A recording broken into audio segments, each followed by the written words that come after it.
what would have been cool, never mind, I have an idea for No, it's also for what we you should to have do done a show. before we start. No, he should do a thing with a bed in the back, and like halfway through the show, like JT gets up and says, honey, you gonna come to bed? Come under the sheets or something.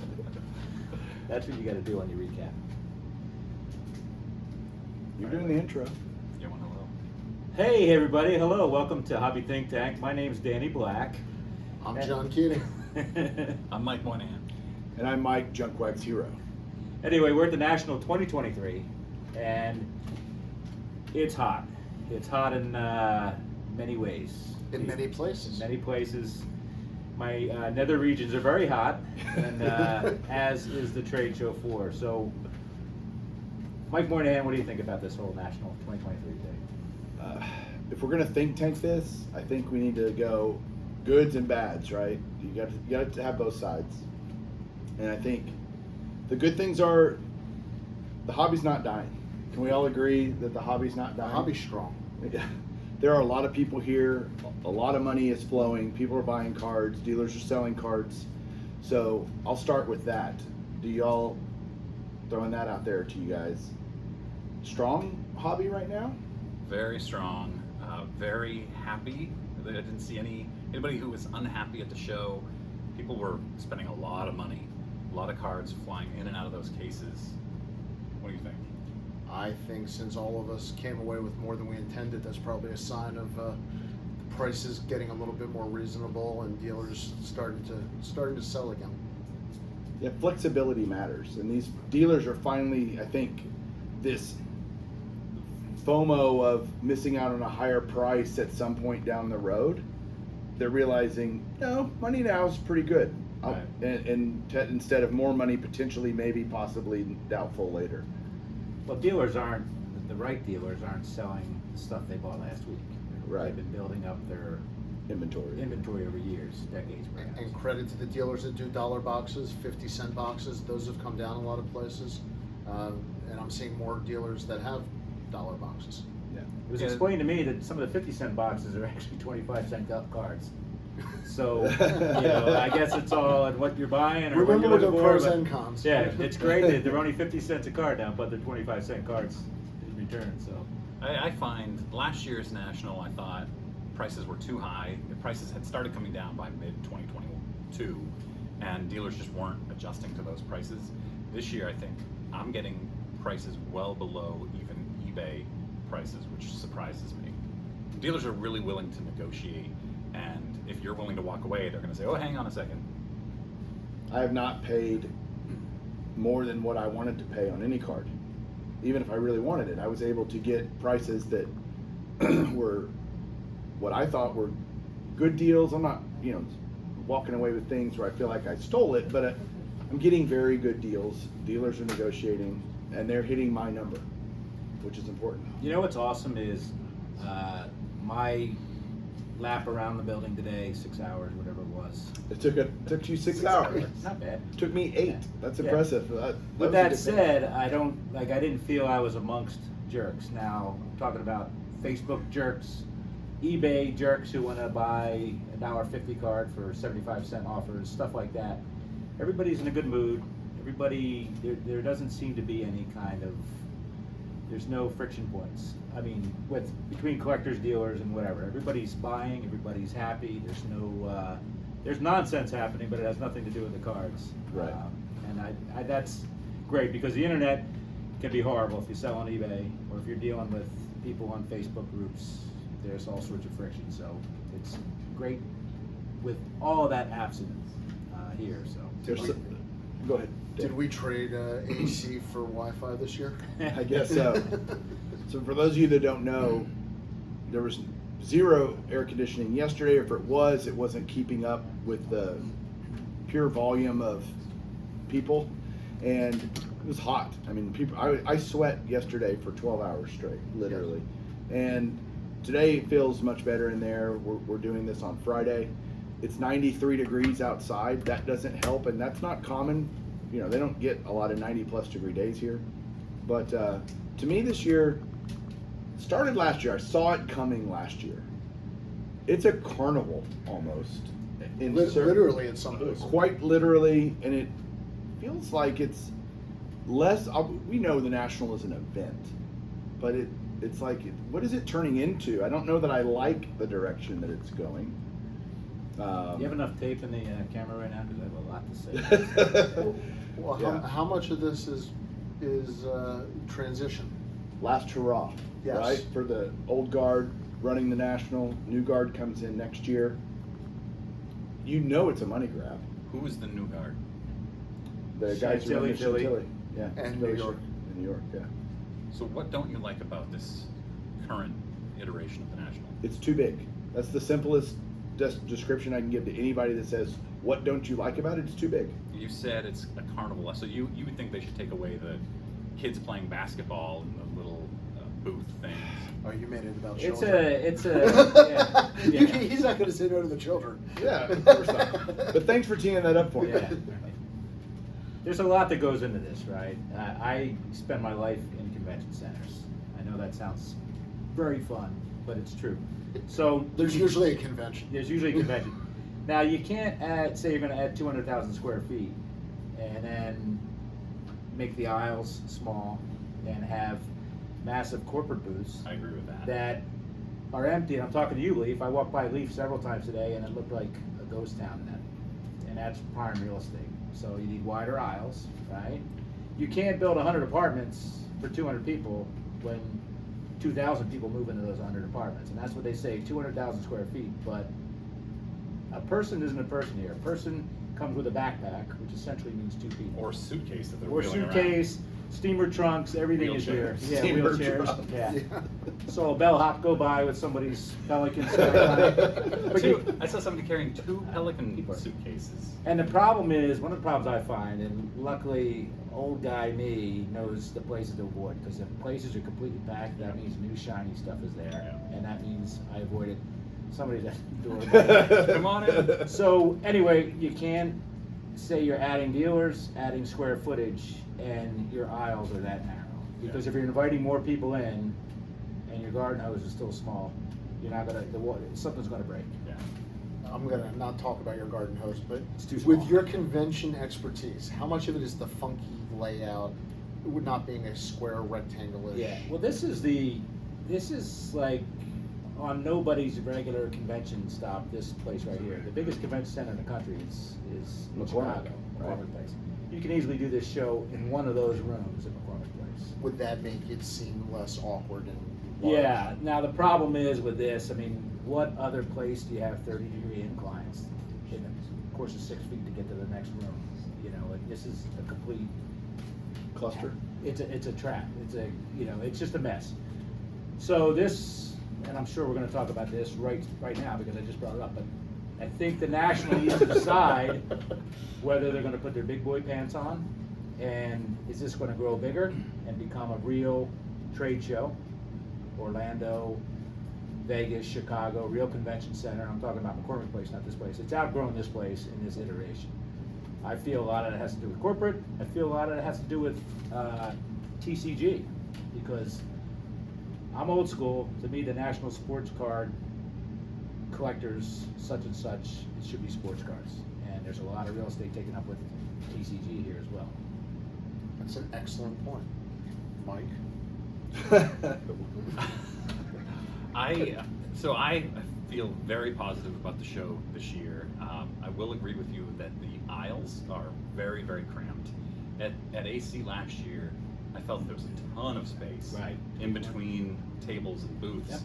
And this year it is much more packed. And I'm actually going to be putting out a video, I think tomorrow, where I literally took my phone, videotaping, walking the entire floor so people can see how tight it is in 60% of the Yeah. spots. It's rough, but I'm not bothered by the non-sports. So I Yeah, enjoy that's that. an overreach perhaps. I enjoy that. Can I throw out something else? The maps they have, somebody did not know how to use a graphic design program. When you have a photo or a graphic image and you enlarge it, you need more pixels. So Looks like a big QR code. The enlarged maps are actually fuzzy, so you cannot read where anything is. It is a blur of color. Nice. Somebody had to catch that. What do you like about it? Let's go to, like, because, look, the experience is one of a kind in this hobby. It's the Super Bowl. What do we like about it? Is it corny to say it's still the place where you can see everything? You know, if they don't have it at the National, you're not going to find it. Depends on where you are too. You go to enough shows, and he goes to shows. I don't know what it's like in New England, but you have a good selection in a lot of those places, right? Some places don't have the selection, but there's more of things. But I bought today from 4 dealers that I bought from in Philly and in Dallas. See, I'm seeing dealers I don't normally see on the circuit that I travel. And what did you buy from them? I bought a 33 Gaudi From somebody you've Moberg never seen before. from somebody I've never seen before, and a 34 Chuck Klein. Nice. Portland, Maine dealers are not coming to the National to deal. Shocker. That's- yeah. Portland, Those- Maine dealers barely go to Portland, Maine. Yeah, that's true. Great show, Portland, Maine, by the way. But it is no national. It's not even a. It's not. I wouldn't even call it a small show. It is a tiny, tiny show. For me, I love finding a dealer that has a specific collection, like the Yaz collector that I talk to. I can talk to those guys for 10 or 15 minutes about where did they get it, what made them collect these things, and they're very passionate about those things, and I really enjoy having those conversations. Yeah. What I like about this place. Outside of the interior, unlike Atlantic City, very convenient meeting your friends, going Sure. to different places, the hotels all in a row, super handy. Hey, I'm going to the Lowe's or going to another hotel. You know where that is because it's right there. Like, Right. pick one of the buildings, you're probably going to hit it. And so that's great. But there's got to be other places that exists. It can't just be Right. McCormick Place. Rosemont, Right. Illinois, right? Yeah, I mean, real estate's expensive though too, right? So downtown McCormick Place, you probably have 5 hotels: Hyatt, Marriott, and a Hilton cluster by McCormick. Otherwise, it's going to be tough. It would be tough to be there. But you go to McCormick, all the prices go up. Everything goes up. Labor, services like power, all that stuff. All those little signs hanging from the ceiling don't hang themselves. So it's tough. Orlando, you can't do it. Atlanta, you can't do it. As far as having this tight little cluster, this is kind of unique. But real estate was cheap out here. You can see the maps as you walk down some of the hobbit trails of what this place used to look like over the decades. There was nothing out here. So But do you like that the hotels are all here? I'm staying 2 miles away. I don't care. Doesn't matter to me. Well, Cleveland next year is going to be a totally different hotel setup. Polar opposite of this. Yep. So is it good, bad, or is it about the convention center? Well, the IX Center to me is the best place they have it inside. The layout inside You is don't feel the best. claustrophobic. It feels very open. It is very open. It's not even a feeling. It's just reality. But can't they ruin that How? No. Sure. by packing it tighter? It's so big. Yeah, but it's a square. A square place is different than whatever's going on here. With It's walls Like, it's and like an elbow. impediments. It's a big elbow here, Yeah. or whatever. And It's hard they to can do do the it. aisle numbers.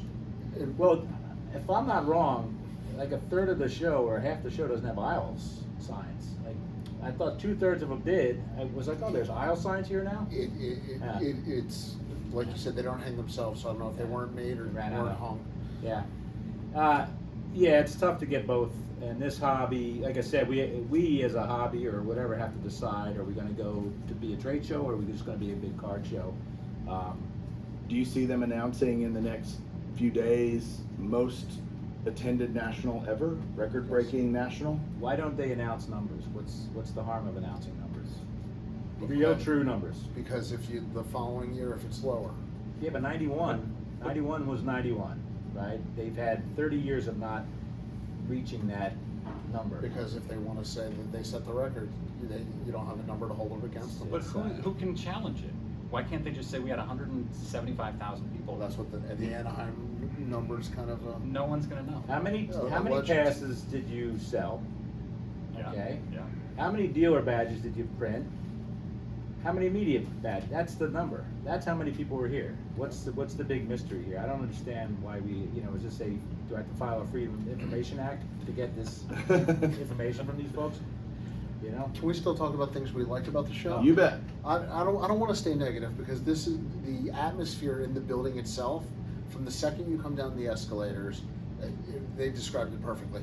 People on the floor just going through their cards, having a blast. No illegal trade shows, and the vibe is palpable. and it makes it fun to buy cards. I want to buy cards more. I love the museum aspect. I know that's not very popular, but I love going up to the Lelands and the REA and just seeing the bonkers cards that I will never own. I avoid the corporates and that stuff Yeah, because it see. has no. Why do I want to look at a card? We've seen the cards, right? Yeah. We've probably all seen a Wagner at one of these shows at one time or another, in Heritage or REA. We've all seen the mantles. We've all seen they're everywhere, right? I love it. Yeah, whether it's a 6, a 9, a 14, whatever, I don't care. But I've seen it. in person, this is the time of year to see it. I'm not going to see that at my LCS. Is your life more enriched and whole? Like you're going to go home It's like satisfied that you saw the do you mantle appreciate 9? fine art? Sort of, kind of. Sort of. Is the Clash Do you considered go fine art? somewhere? Do you go somewhere to enjoy it? No, I don't. I don't either, but I love Yeah. seeing these rare cards that I will never see. I like in the person. uniqueness of some.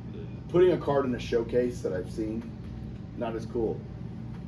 The wheel of PSA 10 Michael Jordans, Yeah. that's pretty cool. Yeah. Have you seen that? No, I don't care. But I will tell you, to get to back to Mike's point, I like to see that stuff you never see in the dealers display cases. You know what I mean? Kind of like we talk about, you only kind of see that stuff in that. It's neat seeing that stuff that's within reach of not the average consumer, but a consumer. You know, you're not gonna win any of those cards that they have on display here. So you mean only 20,000, not 2 million? Yeah. I saw a dealer with unopened wax packs from the 1950s today. And isn't that awesome? It is awesome. Yeah. See, that's what's fun about it. I just feel like there's, I don't go to the Ferrari dealership to look at Ferraris because I'm not going to have a Ferrari. So I'm not going to go to the auction house setup to look at a card that I'm not going to. I'd rather look at the PSA authentic mantle than an SGC 952 mantle. To me, that's more fun. It's been lived in. That card's been lived in and touched and handled. And it's attainable, potentially. Yeah.